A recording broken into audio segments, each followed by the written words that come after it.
今日入到嚟粉嶺睇一睇佢哋一間長華村3到4人嘅單位。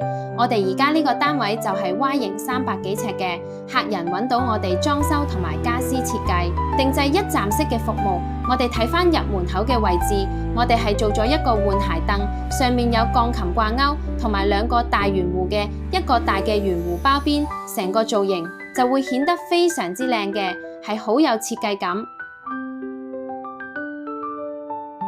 我哋上高就一立吊櫃，增加多啲儲物空間啦。下邊都係擺鞋嘅位置。我哋大門都係換咗一隻智能鎖，係有指紋嘅一個木紋嘅一個大門。我哋入到門口有個細嘅儲物櫃，亦都係增加多一啲儲物嘅空間。隔離我哋間多一個房間，呢個房間就係兒童房，有上床、樓梯上去嘅，下邊都係3尺床，側邊就有2組衣櫃嘅，2個小朋友用都係非常之夠用㗎。我哋出邊都係做返一隻椅門。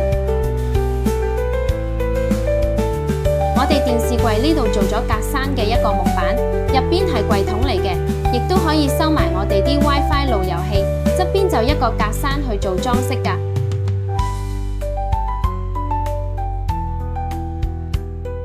我哋入邊就係一個主人房，我哋就鋪鋁地台上到嚟嘅，全部都有木板去封邊。嚟到呢度就有個細嘅圓台梳妝台，咁同埋我哋一組大衣櫃，大衣櫃都係用翻圓弧去做一個包邊嘅造型，就會顯得更靚，更加有設計嘅。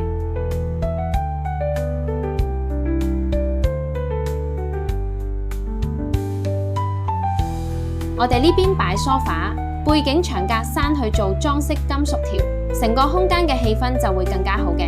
地板都可以鋪翻一隻長條形嘅木紋磚，就溫馨啲嘅。好，睇翻我哋廚房，我哋廚房全爆係重新去鋪翻牆身磚嘅，做埋鋁扣天花，做個 L 型嘅地櫃、吊櫃啦，呢邊擺焗爐，成個廚房就係做開放式嘅。我哋呢邊露台位置就拆到原有嗰個位，都係通鋪啲地磚鋪入嚟嘅。係啦，呢邊都係做咗鋁扣天花啦，再做一個吊櫃、頸櫃啦、洗手盤。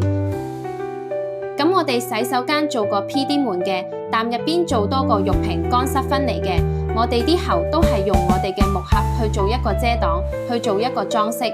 入邊都係重新去鋪翻牆身磚，地磚都係重新做好防水。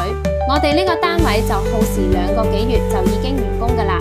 我哋陸續都會有更多嘅作品展示俾大家睇。如果你有想做裝修，有想做設計嘅，記得 PM 我哋啦。